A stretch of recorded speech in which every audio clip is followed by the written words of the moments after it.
Hello and welcome back to More to the Story, the podcast all about writing, sharing, publishing your true personal story, creative nonfiction. I'm your host, Janna Maron. In addition to this podcast, I also publish a literary arts magazine called Under the Gumtree. We publish creative nonfiction and visual art, and it publishes 4 times a year in digital and print. You can learn more about the magazine and all the information for subscribing and submitting your work to be considered for publication at underthegumtree.com. And I'm also a book coach and editor for women writing nonfiction, and you can learn all about working with me and my coaching services at my company website, moretothestory.co. That is .co, not .com. Thanks for listening. Thanks for being here. Welcome back. Let's see, this podcast episode is for the week of March 23rd or 24th. I'm still kind of confusing myself on the dates because of publishing that podcast on Mondays and then my email newsletter sends on Tuesdays. And so I always have the Tuesday date in my mind, and then sometimes I will come and record and say the Tuesday date when I actually mean the day before because this is going to come out on the Monday. What are you going to do? What are you going to do? Just one of those things. I'm still finishing my coffee this morning while I'm recording, so excuse me while I take a little sip. I just have a couple sips left, and it's cold now, so maybe I'll wait until after I'm done talking and just do water while I'm talking. So it's a little weird to be recording episodes so far in advance, but part of what I'm trying to do is, like I have said on several past episodes, is make this easy for me so that I can keep doing it and keep serving you in a way that is serving and helpful for you, but also in a way that is serving and supportive and sustainable for me and all of my needs and, with everything that I'm considering with my energy and my capacity and what's manageable and doable for me and all that stuff. So what is happening this week that you're listening, the week of the 24th, I believe. That should be the 24th. Can I peek at the calendar real quick? No, I don't even have that open on my computer because guess what, folks? My computer is so old. It's 2025. I got it in 2015 when my previous employer hired me and bought it for me, and it was my work computer until I left that job. And when I left, part of my severance package it wasn't a severance package. I negotiated, I guess it was a severance package, which I negotiated. I left on my own terms. I wasn't dismissed or let go. And part of that package was that I kept all of my technology. So I've been using this laptop ever since I left that job at the end of 2019. At the time, the laptop was only like 4 or 5 years old. And now here we are, 2025. This laptop is 10 years old and it really sluggish. I could probably clean some stuff off of the hard drive and maybe that would help. I don't know. Honestly, I'm not techie enough to know whether that would actually help the processing speed. But when I'm recording this podcast, the only thing I can have open literally is the app that I use to record the audio and the app that I use to record the video. And it's the native software that comes on the MacBook. So I use GarageBand for the audio and just like the QuickTime player to record the video of myself sitting here in front of the computer talking, because since I'm in front of the computer with a built-in camera on the computer, like why not also record the video? All that to say, when I'm thinking about, can I just pop over to my Google Calendar and see what the actual date is? No, I can't because it's not open on my computer right now. But I can pull it up on my phone. So yes, it's the week of the 24th, and it is the week of AWP in LA, which is what I'm going to talk about today. AWP starts officially on Thursday, the 27th, and goes 3 days through Saturday, the 29th. I will be in town on Wednesday, the 26th, because I have a booth for Under the Gumtree. If you are in LA, if you are attending AWP, please come visit me. Our booth number is 1213. You will get to see our newly released issue, which is special because it is released early just for AWP. We usually don't release our spring issue until April. So we rushed and got this issue produced and ready to go early so that it would be there for AWP happening this week. And what else? Because I have a booth, I get to register and have access to the exhibit hall a day early so that I can set the booth up, bring in all of my supplies, get registered ahead of the crowds on Thursday. Actually, I think people can register on Wednesday if you're in town early, but you don't get access to the book fair early with a regular registration. But that also means I don't have to deal with registration on Thursday, that the day the conference starts, and I can get me and my team. There's going to be one other person on the Under the Gumtree staff there with me, Dorothy Rice, our managing editor. So she and I can have access to the book fair. I think it's like an hour or 30 minutes earlier than they open for the conference registrants every day, so that we can get to our table and get settled and get set up before the crowd kind of starts rushing in. So there are a few other things happening this week that I want to mention and talk about. And the thing that made me think to talk about AWP specifically for one whole episode is, well, a couple things.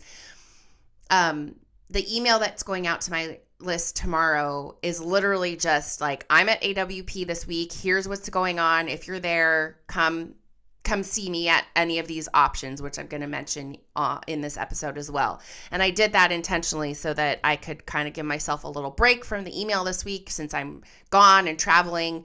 I'm getting into town in LA on the 26th, but I will have been out of town, like away from my home, since Saturday, because my husband is coming with me and we decided to tack on a few days before AWP as a little mini getaway just for ourselves. So we're gone from the 22nd and then we come back, we're going to go do our little mini getaway a little farther south from LA. And then on the 22nd, we'll drive into LA and spend the rest of the week in LA for the conference. And so in planning and preparing for that, I knew it would be really challenging for me to have an email and a podcast episode ready for this week unless I just said, hey, we're going to talk about AWP. And I also subscribe to Lit Mag News on Substack by Becky Turch, I think is how you pronounce her last name, who wrote a post. I think it's just called, Are You Going to AWP? Let's talk about it. And it's literally a post about like what to expect, what the conference is all about. And there's a lot of really great comments from folks who have been, haven't been, first timers asking questions about what to expect. People have gone many times kind of saying, here's my experience, here's what you can expect, giving little kind of like tips and tricks about how to make the most out of the conference experience. And so I thought, I could do something similar on the podcast. And I have a couple of interesting and fun things to share about my experience at the conference, because some of the things that I do currently are a direct result of having been at AWP conference over the years. So first and foremost, if you're not familiar, AWP stands for the Association of Writers and Writing Programs. You can find out about the organization from their website, awpwriter.org. And you can find out all the information about the conference there as well. They host a conference every year. It's the largest writing conference in the country. One of the conferences that I have been to in the past, I think it was maybe Portland a couple years ago, there were something like 15,000 attendees. So that's the size we're talking. There probably aren't going to be that many folks in LA. They haven't quite reached those numbers post-pandemic, but it's the largest writing conference in the country. And because it is an academic organization, the content and the vendors do kind of skew academic. So there's a conference program with hundreds of panels on literally any topic you can imagine, any writing topic you can imagine, fiction, poetry, nonfiction, teaching writing, getting agents, publishing with a traditional publisher, publishing, self-publishing, publishing with a small press, publishing with a university press, all different genre, all different craft topics. It's overwhelming, the number of panels and talks and events that happen during this conference, because it's only 3 days, Thursday, Friday, Saturday, from like 8 till 5, I think. Maybe the first panel of the day is at 9 o'clock. I don't quite remember, but 9 to 5 of back-to-back panels. And yes, because it's an academic conference, most of the scheduling are panels. So panel discussions, and there's been criticism over the years about whether that format is kind of outdated or whether it works. But, you know, for academics in the writing world, this is a big part of their responsibility with their university, is that they need to go to these conferences and be on panels and present. And that's part of their academic responsibility in their role as professor or teacher at whatever school or university that they're at. So, you know, being an academic conference, I don't really see them ever shifting away from that format, but it's a way you could potentially meet writers who you know of and admire. It's a way you could potentially discover writers that you aren't familiar with and learn about them and find someone new that you want to start reading and following. It's a way that you can learn about other aspects of the writing and publishing world that maybe you're not familiar with. And so for me, my experience was, I think my first AWP conference was in 2010. I can't remember, honestly. It was either 09 or 10. Because I finished my master's degree at the end of 07, fall semester of 2007.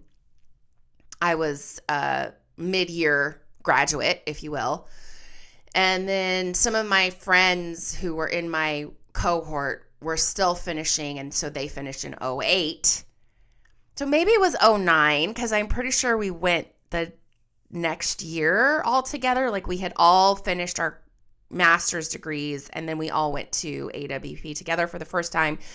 And we learned about the conference from one of our professors, from one of our graduate school professors. And so we went all together, and it was in Denver. And I think there were maybe, 8,000 attendees that year. It felt big, but it didn't feel as huge as it has felt in recent years. And that year, I think we all really outdid ourselves.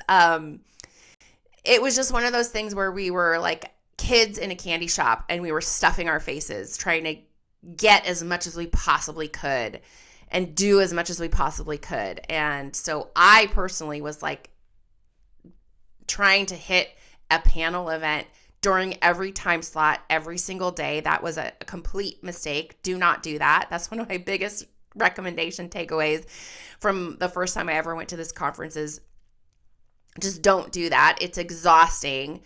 And your brain just can't focus and pay attention and take in that much information for such a sustained period of time over 3 days like that. And not to mention, now that the conference has gotten so much bigger, like if you've ever been to LA and you've ever seen their convention center, even if you haven't, but maybe you've been to a convention center at a city like Chicago or Washington, D.C., those are two cities the conference has been in the past. For any type of conference that's at a convention center, just imagine a convention center at a huge city, and the convention center itself is huge. And so these events are happening, like literally this conference takes over the entire convention center. So every room in the convention center has an event for the conference happening at all of these different time slots over the course of 3 days. And so you could be walking a mile from one end of the convention center to the other to make like one event in one time slot is happening on one end of the convention center, and then you want to hit the very next event, but it's on the other end of the convention center, and it's a mile away, and it's also on like a different level. So not only are you walking, but you're like going up 2 or 3 flights of escalators or trying to find the elevator. It's wild. and people, you do see people who are still trying to do as much as they possibly can, and they're like running through the convention center halls to try and make it from one event to the next. And I personally cannot physically do that anymore. After that first year, when I really wore myself out, I definitely was like, oh, okay, this is not the way to do it. Like, you really want to look at the schedule and prioritize and be picky. Be very, very picky.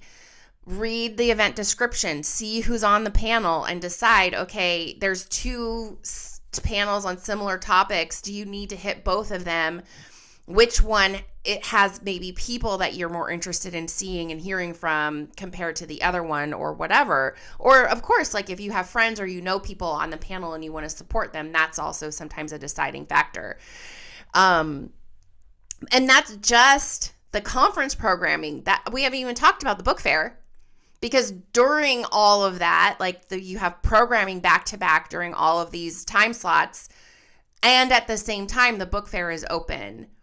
So if you try to hit an event in every time slot, when are you going to the book fair? And the book fair, in my opinion, is almost more valuable than the conference programming for a number of reasons. I think that conference in Portland, where I was saying there were like 15,000 attendees, I think was probably the largest book fair. And I think they had, I don't remember the exact number, but I'm pretty sure it was somewhere between 800 and 900 vendors in the book fair. So again, we're talking like huge, like if you imagine the exhibit hall at a convention center, the entire exhibit hall is full of tables and booths, and every table and booth is some kind of literary organization or publisher or literary journal or university with a writing program, or the university has a writing program and a literary publication, or they're independent magazines or publishers like me and Under the Gumtree, because Under the Gumtree is not affiliated with an organization or a university. It's private and published by me, solely published by me. I mean, I have a team of volunteers. I have a managing editor and a team of volunteers, but I am the publisher.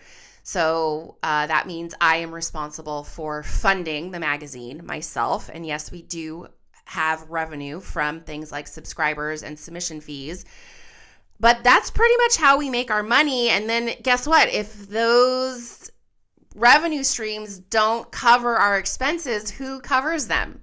Me personally, Janna Maron, actually, and my husband. Sometimes I dip into our personal funds, and that's a conversation that I have with my husband, and we agree on whether or not we can do that, and whether or not we want to keep doing that to keep the magazine going.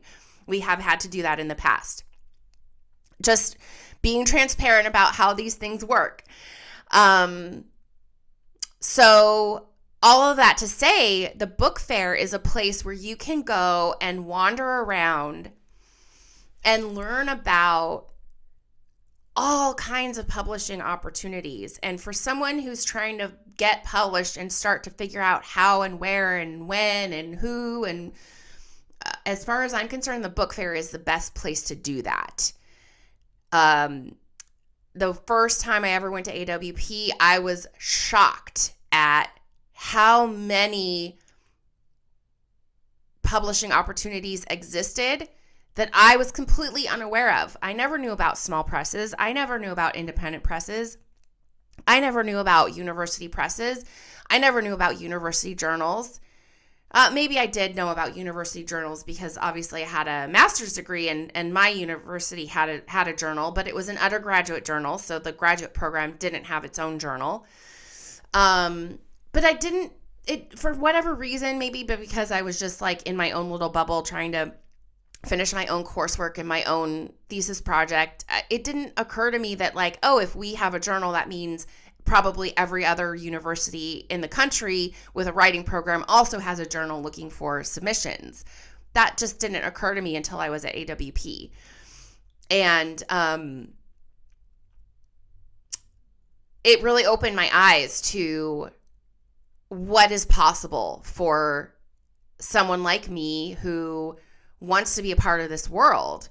And I also learned this, my very first AWP, I learned that, oh, I could be a part of this world, not just as a writer, but as a publisher. Because one of the panels that I went to was on starting and running an independent literary magazine or journal. And so the idea for Under the Gum Tree literally came out of the first AWP I ever attended. And like I said, I can't remember exactly what year that was. It was either 2009 or 2010. But Under the Gum Tree, the first issue came out in the fall of 2011. So it was between 1 to 2 years after my first AWP that Under the Gum Tree launched. And the year after that, so the Under the Gum Tree launched in 2011, fall 2011. The very next year, AWP was in Chicago, and I remember this very specifically because I have a cousin who was living in Chicago at the time, and I went and stayed with her and attended the conference by myself. And Under the Gum Tree had 2 issues at the time because we released our first issue in fall 2011 and then a winter issue in 2012, and then AWP was like somewhere shortly after we released the winter 2012 issue. And so I only had 2 issues behind me, and I didn't know, I hadn't planned on like having any sort of presence at the book fair. So what I did was I literally had postcards printed with the submission information on the back of the postcard, and I just carried around a stack of postcards and passed them out to anybody that I met or ran into. And then if you've been to AWP, you know this, and if you go, you'll discover this. There are always tables around the book fair where you can just sit and have a snack or read or get a break or whatever. And they're usually covered with paraphernalia of people just leaving their flyers and their postcards. And so I did that. I left my Under the Gum Tree postcards around on these tables as a way to just start to spread the word about what I was doing with the magazine. And then the next year, 2013, was the first year that Under the Gum Tree had any book fair presence at the book fair, and I'm pretty sure that was Boston. And we were there during that big blizzard, if any of you remember or live in Boston and remember the big blizzard of that year. And I was worried I wasn't going to be able to get out of there. But we were all like inside the convention center watching these snow flurries come down. It was a little crazy. That's one thing about AWP is that it always happens in usually the first quarter of the year. There are sometimes it's been in April, but it's usually February or March, and it changes cities every year. So they're going from East Coast to West Coast to somewhere central. So really, unless you're on the West Coast, any other city during the months of February and March are going to be freaking cold and maybe blizzardy, which has happened on many occasions. Oh gosh, I remember one year it was in Tampa. And that was like one of the best years. Other than LA, I think Tampa was maybe the best year of AWP for me because it was just the weather was so lovely and warm, and it was such a respite from going to these cities in the middle of winter when it's like, why would you ever go to Boston in February? No offense, Bostoners, but here I am, a California girl. And I would never, ever, on my own choose to go to the East Coast in the month of February. So anyway, Under the Gum Tree has had some kind of presence at AWP really ever since. There was even one year that I wasn't able to go myself. This was more recently, 2023, I believe it was, while I was recovering from my relapse. But under the gum tree, and I don't think we had a table. Maybe we did have a table. I don't remember if we did a table that year or not because I wasn't there. But we still did our offsite reading, which I'll talk about in a second. And Dorothy, my managing editor, went. So we've still had a presence even though I wasn't able to be there. And then I was there in 2020. We didn't have a table, but we did our offsite reading. And that was the year the AWP conference was in San Antonio right before pandemic shut down. And a lot of people pulled out of AWP at the last minute. The book fair was kind of like a ghost town. But I still went, and I had already planned on not having a table that year because I was going to be there by myself and I wouldn't have any support to run the table. But we did our offsite reading. I'm going to talk about that in a second, as I mentioned, because that is really my favorite thing to do at AWP is the offsite event. So let me get there in a second. And then so there was no live conference in 2021 because of the pandemic. And then 2022, we were back, and that was in Philadelphia. And we had a booth, and we did our offsite. And then 2023, we were there. I wasn't there. 2024, we had a table. That was last year in Kansas City. I was there for one day to do our offsite reading, and Dorothy, our managing editor, ran the table for me, which was so great. So great to have the support of staff. And then here we are, 2025, and it's in LA. And it's since I have been attending, it's the second time that it's been in LA. It was in LA in 2016. And so when it's in my home state, I feel like, okay, I got to go. I'm driving. My husband is coming with me.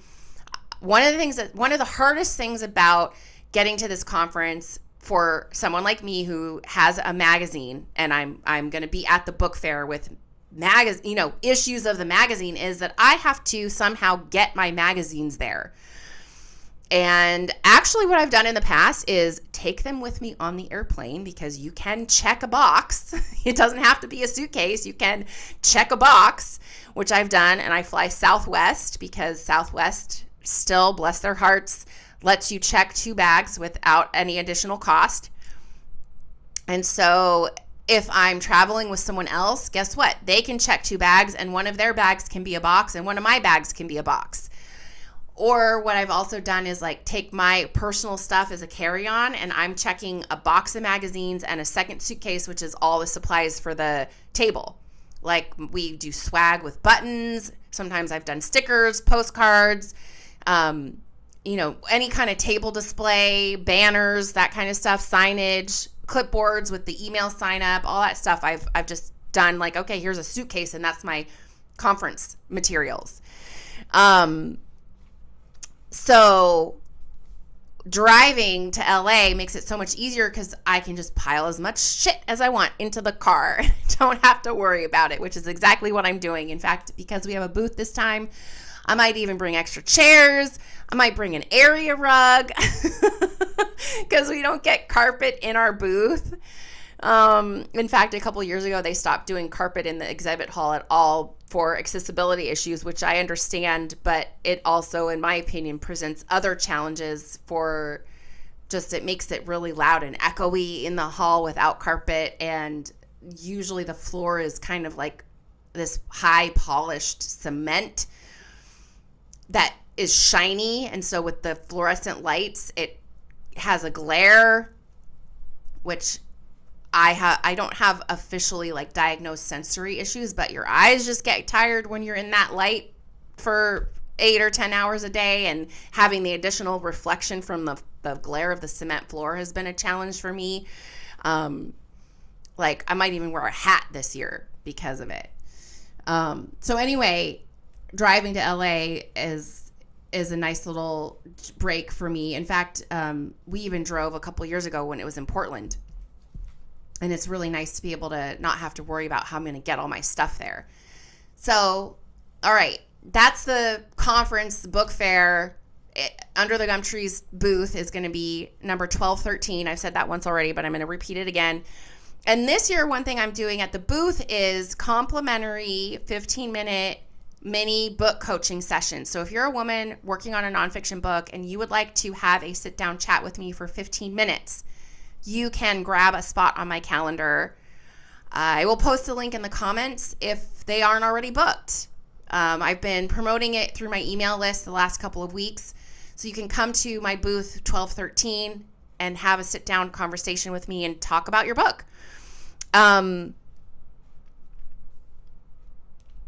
So that's happening. So I'm telling you all the things that I'm doing this year at AWP. So there's the booth, 1213. You can just come, talk to me, meet Dorothy, even meet my husband, because he'll probably be hanging out at the booth with us, helping us out.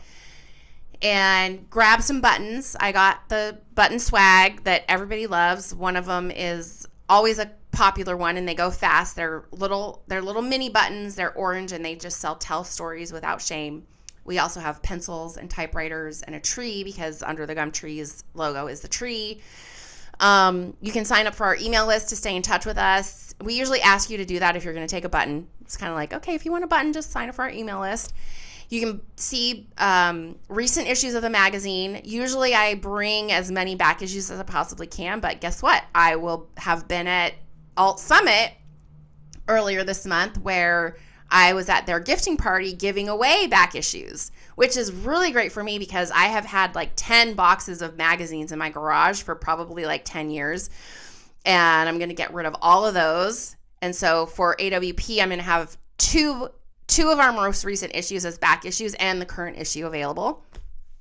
But you can always get any back issue online, because for back issues, we have those available via print on demand. So you can even order a copy of our very first issue if you go to underthegumtree.com, and you just have to scroll far enough back. And one of the things that's the best part about AWP for me is previous contributors come by and introduce themselves, and we get to meet them. And it's really one of the only times that we get to meet these people in person. And I'd say somewhere between 30 and 50 writers that we've published over the years, we get to see in person when we're at AWP. And that happens at the booth because they know where we are. They know where to find us. They just come by, say hi. Sometimes they'll grab a magazine. We just get to chit chat about what they're doing, what we're doing, and meet each other and, create a little bit of a stronger connection for staying in touch and following each other and supporting each other. Okay, so then on top of all of that I just shared, this is going to be one of my longer podcast episodes because, AWP is a little bit of a beast sometimes. But on top of all of that, on top of the conference, organizations come and host what they call off-site events, because these are events that are happening during the days of the conference, but they are not officially associated with the conference. So they're not on the conference schedule, but the conference does have a place where you can go and look and see what kind of offsite events are happening.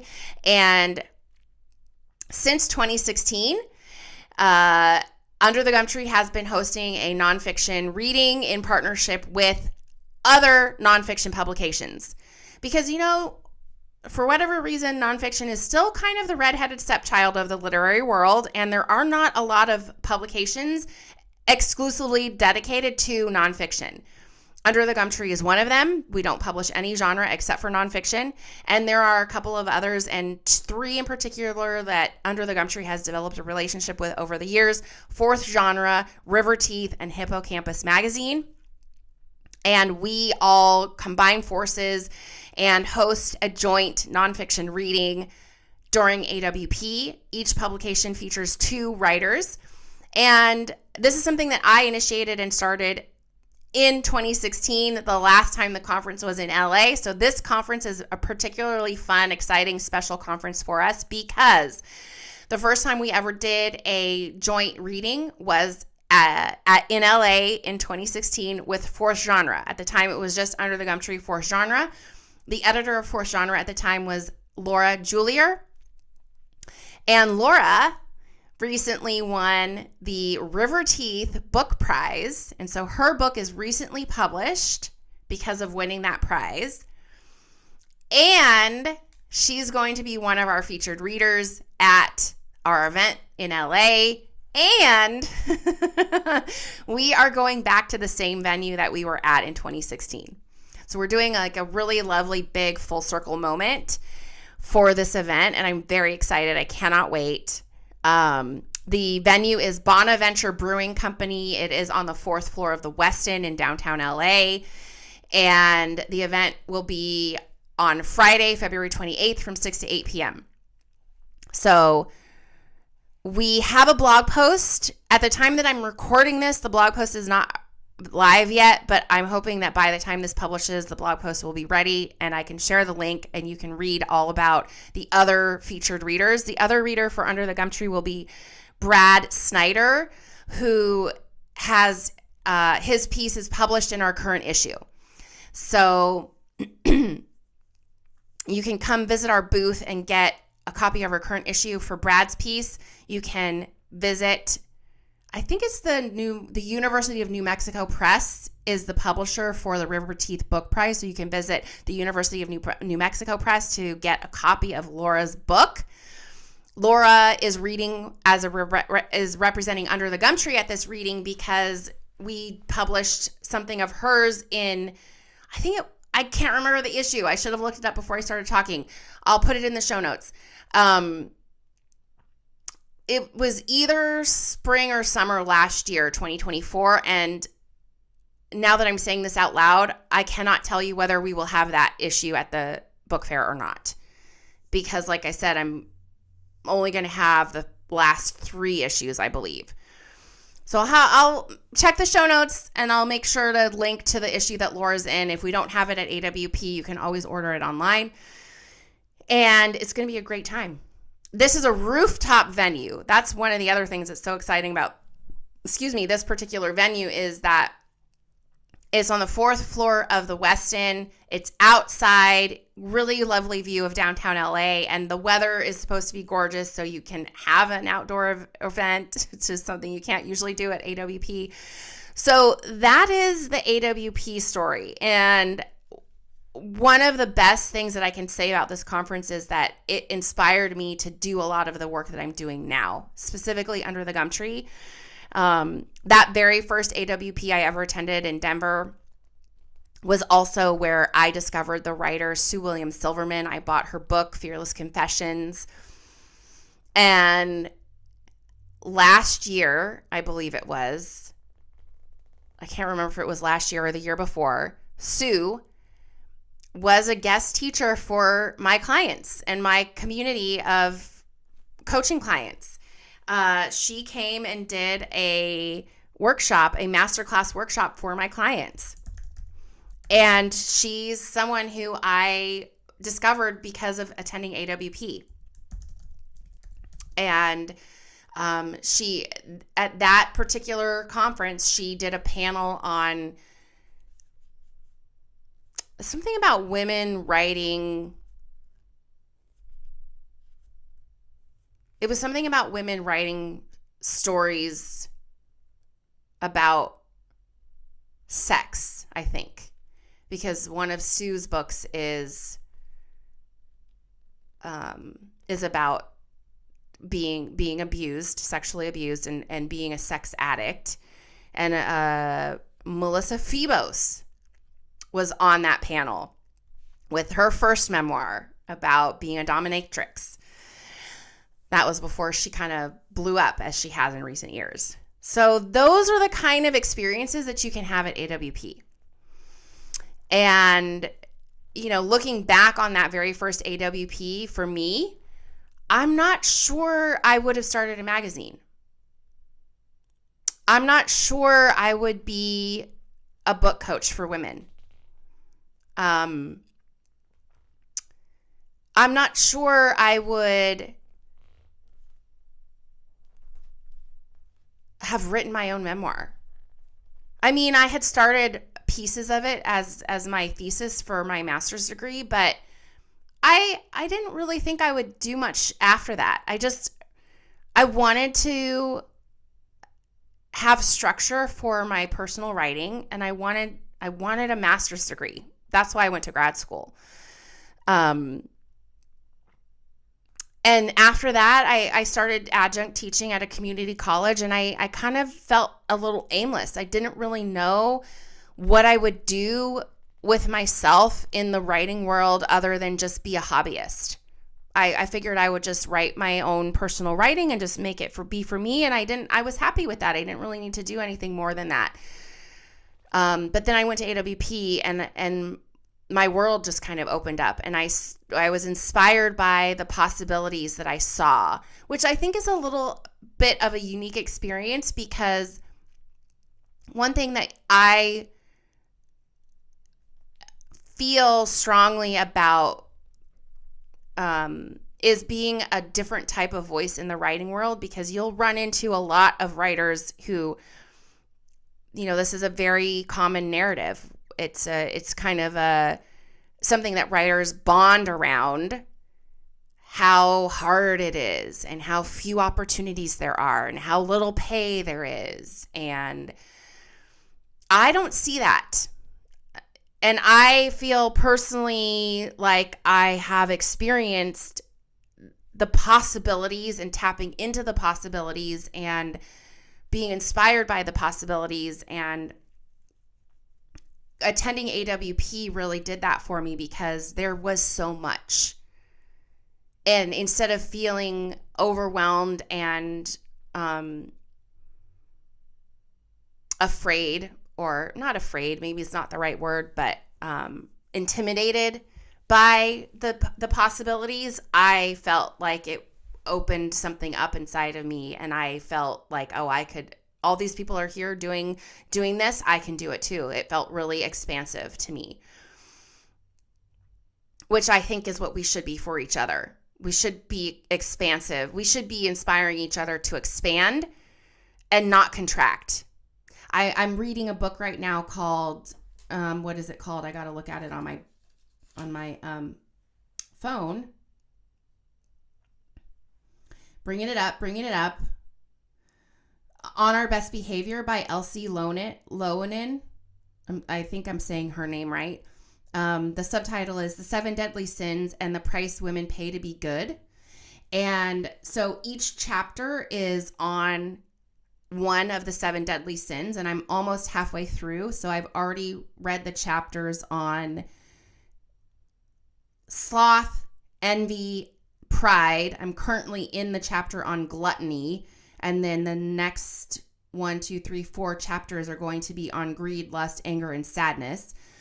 But the chapter on envy, she was referring to this woman. And of course, because I'm speaking off the cuff without notes and unplanned, I'm going to reference this research that she mentions in the book. And I can't bring in the name of the person whose research that she's referencing, but I will find it and include it in the show notes. It's a woman who, she's an author, and she is also I'm pretty sure she's also now like a life coach. And specifically with the concept of envy, learning how to let envy be a guide. Whereas usually women in particular, we feel shame around being envious, and we don't call it envy, we call it jealousy, because that kind of like tones it down a little bit and it tampers the desire. So what she's talking about is envy. For women in particular, we've been conditioned to not want things, to not allow ourselves to have desire. And so when we talk about jealousy, we're basically ignoring that, I have this feeling about what someone else has because I want it too. And we're denying our own want, our own desire, by denying envy. So using envy as a guide for, why am I feeling this way? What is it that I actually want? And allowing other women in our lives to help us expand and realize that if she has it, that doesn't mean I can't have it. It means that I can also have it. And so therefore I can expand, because this person who has something that I want has helped me just realize and ignite my own desire. So that's what I feel like I'm here to do in the writing world for women, when the pervasive narrative is usually scarcity. Someone else getting a book deal means that I can't. Someone else getting an agent means that I can't. When in fact, that's not true. Someone else getting a book deal means that if they did it, you can too. Someone else getting an agent means that if they did it, you can too. And that is what I work with my clients on. And that is what AWP did for me when I attended the first time. I saw all of these people doing all of these amazing things. And immediately I was like, oh, if these people are doing it, I can do it too. So it was probably the first time I ever experienced that idea of like expansiveness that was born out of envy, but I would never have identified it as such at the time. It definitely was like, oh my gosh, I want what these people have. And if they have it, that means I can have it. And I've been working out of that place ever since. And that's how I've built my entire career is, oh, so-and-so got published. Yeah, I'm a little disappointed or frustrated that it hasn't happened for me yet. But just because they got published doesn't mean I'm not going to get published. It just means I can get published. It might just take me a little bit longer, and that's okay. Because if you listen to my episode from a couple weeks ago, my publishing schedule is right on time. When I will get published, my timeline is right on schedule, and so is yours. And so we're coming back full circle to an episode from a couple weeks ago. Okay, I need to stop talking because this episode now is like 46 minutes long, and I am not going to let it be an hour. So I've covered a lot in this episode. And I want to hear from you. If you have attended AWP in the past, what's your experience been like? What thoughts or ideas or tips or guidelines would you give to someone who's never been? If you've never been, what questions do you have? Let's get a conversation going in the comments. And if you're going to be there, please be sure to come see me. Come see me at booth 1213. Come see me at the offsite reading on Friday, the 28th, 6 to 8 p.m., Bonaventure Brewing. If you're writing a book and there are any of my coaching spots left, grab a spot. I'll drop that link in the show notes. I can't wait to meet you. I can't wait to talk to you. Thanks for being here. Thanks for listening. Follow Under the Gumtree on Instagram at Under the Gumtree. It's actually at Under Gumtree because someone else who has never posted and only has like 5 followers has the handle Under the Gumtree. I mean, what are you going to do? So it's Under Gumtree on Instagram. Follow me on Instagram at Janna Maron. The theme song for this show was written and performed by my husband, Janna Maron. You can follow him on Instagram at Existential Wine Guy. Thanks for being here. Thanks for listening. And I'll talk to you soon on the next episode of More to the Story.